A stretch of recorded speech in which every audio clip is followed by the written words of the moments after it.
Chandelle.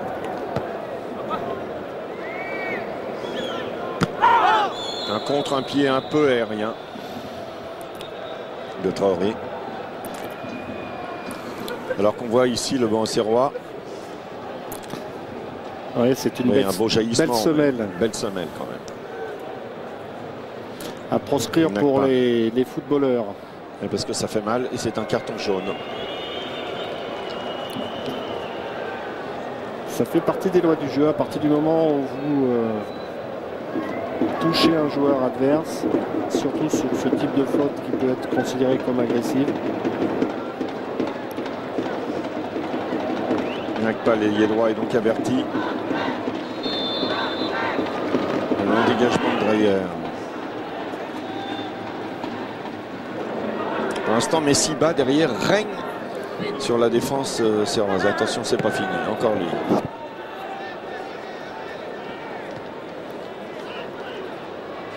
Thulan. La lutte. Épaule contre épaule. On peut jouer. Attention contre Traoré. Traoré qui choisit la plus mauvaise solution. Un ballon poussé astucieusement par Marvin Martin pour Butin. Butin côté gauche, Butin qui part à gauche, qui lève la tête, qui centre. Et bonne interception de Denis Petric, toujours aussi sûr, qui semble avoir retrouvé sa sûreté de prise de main. Oui, très bon débordement là d'Edouard Butin qui se trouve un peu plus sur le côté là en ce début de deuxième mi-temps. Il s'agit pour lui de reprendre confiance dans une gestuelle qu'il n'avait pas en première mi-temps. Attention à Traoré, isolé côté gauche. Centre travaillé du pied gauche, un peu long pour Gnagpa. Qui récupère la balle, fixe son défenseur, centre à son tour. Sans difficulté pour Dreyer, qui peut relancer à la main sur Thulan. Oui, il a un très bon jeu de relance à la main, Mathieu Dreyer. Thulan un peu isolé. Pour Nogueira, qui réussit à tromper la vigilance de Ninga. Nogueira qui s'infiltre, Nogueira qui va y aller tout seul, qui donne à gauche. Et une belle sortie de Denis Petric. La balle n'était pas assez appuyée à gauche, c'est dommage, il avait fait le plus dur. Oui, il a fait les 10 mètres de trop avant de faire la passe. Il arrive un peu essoufflé au moment où ça lui a fait perdre de la lucidité. Mais c'est bien, ils prennent des risques. De toute façon, il faut qu'ils le fassent. S'ils veulent revenir déjà au score, il faut qu'ils le fassent. C'est vrai qu'ils ont la maîtrise du jeu, la maîtrise collective de la possession du ballon. Ça n'est pas suffisant. Thulan, talonnade bien joué pour Pujol. Contré. Et qui va obtenir un coup franc. Sur cette faute de Puyol.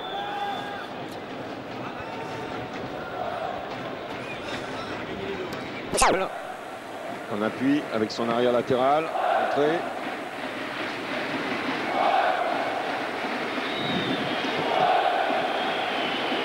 Alors que les supporters marseillais font entendre leur voix, ils vont être 23 000 ici ce soir.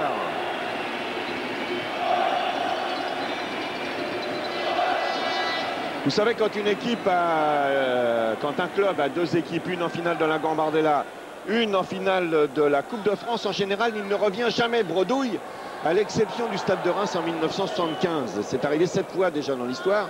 Et il y a même un club qui a gagné les deux, c'est l'AS Saint-Etienne en 70. Oui, Sochaux voudrait revenir avec les deux coupes. C'est vrai qu'ils ont la maîtrise du jeu, ils jouent bien, ils tentent les choses. Hors-jeu. Et en position d'hors-jeu, il suivait le ballon. Il n'a pas vu qu'il était en position de hors-jeu. La pause.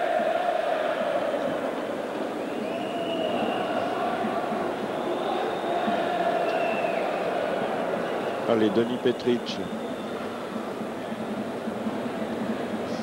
Avec un tic, vous avez vu, il crache dans ses mains, pourtant il dégage que du pied.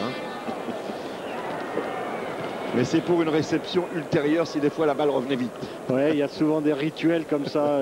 Tout joueur de football a des rituels qui, à un moment donné, on le retrouve sur le terrain.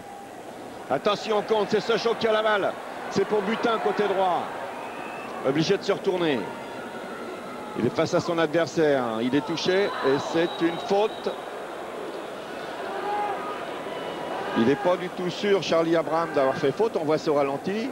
Ah, il lui bloque un peu le pied. Ouais, il marche sur le c'est toujours pied. pareil. L'arbitre l'a bien Était signalé. bien placé. C'est l'arbitre assistant qui l'a signalé.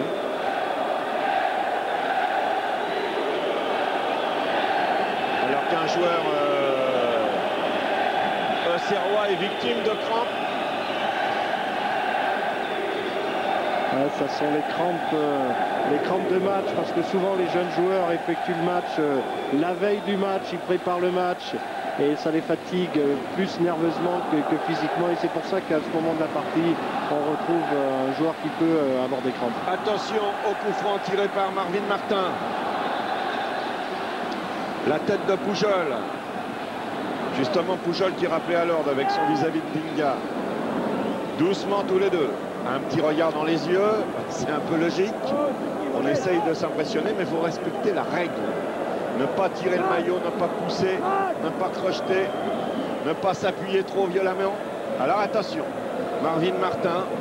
Il y a Nogueira là-bas qui se décale côté gauche, mais c'est pour là une tête qui passe au-dessus. Une tête justement de Djama Iroumé. Ouais, ils n'ont pas été aussi heureux sur ce coup franc que là, ils avaient été les Auxerrois sur ce but en première mi-temps. À peu près d'ailleurs au même endroit. Hein.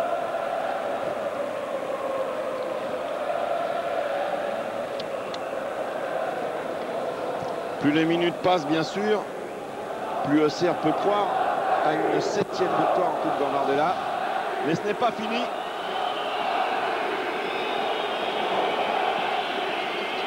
Tulane. Et Messiva, toujours impérial dans sa défense centrale. Kitambala, beau duel avec Djama Irouma. Il va y avoir du coaching à Sochaux. Il y a Priva qui va entrer en jeu. Et on s'interroge sur le banc sochalien pour savoir qui il va remplacer. Nogueira.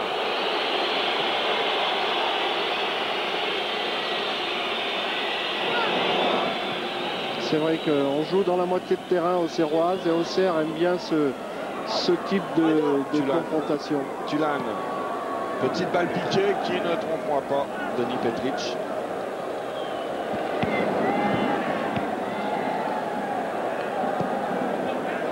Traoré dans le rond central. On appuie avec Jass, le capitaine pour Puyot. Jass. Puyot, on attend, on essaye de faire sortir un peu les Sochaliens. Allez, on va jouer un appui, venez messieurs. Ah, c'est fait. Ça décale un peu Puyot côté gauche. Il va partir, crochet intérieur, contré, il a touché la balle, c'est une touche pour Sochaux. Et Auxerre qui prend peu de risques dans ce début de la deuxième mi-temps, qui semble se satisfaire et attend les attaques sochaliennes pour pouvoir les contrer. Butin. Confirmation Dominique et Luc. Hein. C'est Dacruz qui va sortir et qui va laisser sa place à Priva. Le petit numéro 11. On sort un gaucher. Pour un beau gabarit là, qui va entrer en jeu.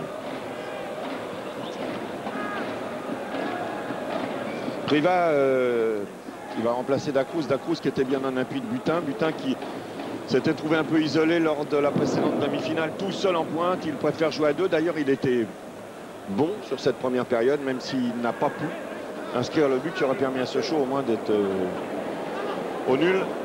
Attention à la montée des Conti, il a un peu de champ. Conti réussit à passer Messiva. Conti va lever la tête, il cherche un partenaire et de la tête de Tulane et le but égalisateur de Sochaux, marqué par Tulane. Oui, c'est tout ce travail dans le couloir gauche par Conti qui véritablement a permis à l'équipe sochalienne de revenir au score. Le travail de son arrière latéral qui a déposé le ballon sur la tête de Tulane au deuxième poteau. On peut dire que c'est mérité à un moment de la partie où Sochaux avait du mal à se rendre efficace. Et en tous les cas, c'est bien vu le travail de Conti, cet arrière qui n'hésite pas à monter, qui a beaucoup de qualité, qu'il a avec beaucoup de lucidité à donner ce ballon au deuxième poteau pour une tête magnifique de Tulane. C'est vrai qu'il avait plusieurs choix. Il était arrivé, il avait un choix en retrait, il avait un choix au deuxième poteau sur la tête de Tulane. Hein, on peut dire qu'il a fait le bon choix puisque ils ont réussi à revenir au score et égaliser. Égalisation méritée actuellement. Et bien voilà qui relance ce match.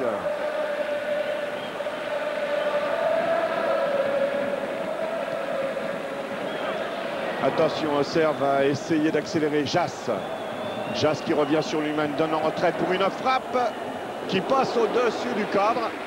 Elle était belle, mais elle est passée au-dessus de Messiba.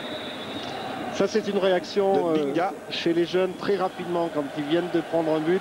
Dans les 2 minutes qui suivent, très souvent, il y a un dégagement d'adrénaline qui fait que les joueurs ont envie de revenir tout de suite ou de continuer à reprendre priorité au score. Sloan Priva qui rentre donc en appui. Alors, est-ce qu'il va jouer dans la même position que Dacouz ou est-ce qu'il va jouer un peu différemment? Bon, je pense qu'ils vont jouer à 2, comme il l'avait fait tout à l'heure en début de deuxième mi-temps, resserré à 2 dans l'axe entre Butin et Priva. Premier ballon de Priva pour Butin. Messiba, ciseaux de vol est retourné.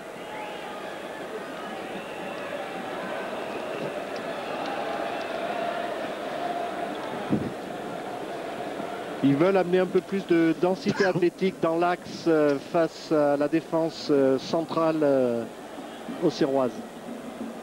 C'est reparti. Un ballon en profondeur pour Kitambala. Attention, il va vite. Mais son défenseur central aussi. Il y avait une petite lutte épaule à l'épaule. Oui, Armand Djama qui fait vraiment un très bon match défensivement. Il est très solide, hein, parce que je vous assure, il faut pouvoir le cerner et l'attraper, cette avançante qui va très vite, Lionel Kitambala. Avançante d'origine congolaise. Mais français. Remise en jeu pour Auxerre. C'est un joueur qui avait participé aussi déjà aux sélections nationales, Kitambala, avec la promotion de Guy Ferrier qui actuellement dispute les phases finales du championnat d'Europe. Alors qu'on a revu le but de Tulane. Magnifique. Des deux côtés, aussi bien le centre que la tête, c'était joué sereinement. Attention à Kitambala qui se retourne très vite, qui rentre dans les 16 mètres, qui va crocheter, qui la main en retrait, mais il n'y a personne si ce n'est Poujol. Poujol qui remonte à grandes enjambées le terrain et qui a vu là-bas côté gauche Butin. Mais Messiba aussi l'avait vu. C'est pas fini, Noguera. Et Messiba encore à contrer Noguera. Ouais, là on sent que le jeu va se débrider un petit peu et les équipes vont prendre un peu plus de risques. Nyakpa. Noguera en appui. Conquis. Poujol. Coubronne. Putain, qui a dévié de la tête pour Priva, qui n'a pu la récupérer. Chasse de l'autre côté. Pouillot. L'œil Pouillot.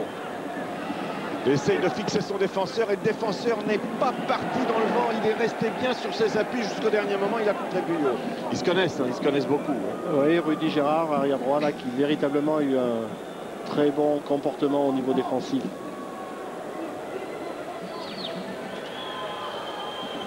Alors attention. Messiba est monté sur ce corner de Nigna. La reprise de volet était bien vue de la part de Traoré. Vous allez contrer Tulane, le buteur qui part côté droit. Tulane qui évite 2 tacles et qui effectivement, alors je crois le capitaine va être appelé à l'ordre sur cette action. Le tacle était non, juste une réprimande verbale. Ouais. On peut voir que Geoffrey Tulane a été véritablement remis en confiance avec le but qu'il a marqué et maintenant il prend des risques sur son côté droit. Alors que Noguera, on l'a vu, vient de sauver sur le ralenti, a sauvé son but. Ça part à nouveau avec Tulane. Tulane qui remet à droite, c'est bien joué pour Butin qui va lever la tête, qui saute au deuxième poteau. Bonne interception de Denis Petric. Alors je ne sais pas ce qui s'est passé, il y a un joueur de Serre qui est resté. Oui, c'est dans le duel aérien entre Priva et Fachan. Il doit y avoir ou un coup de coude ou un duel à la tête. Marc Fachan, qui est un des jeunes de cette équipe, puisque lui est né en 89. Ils sont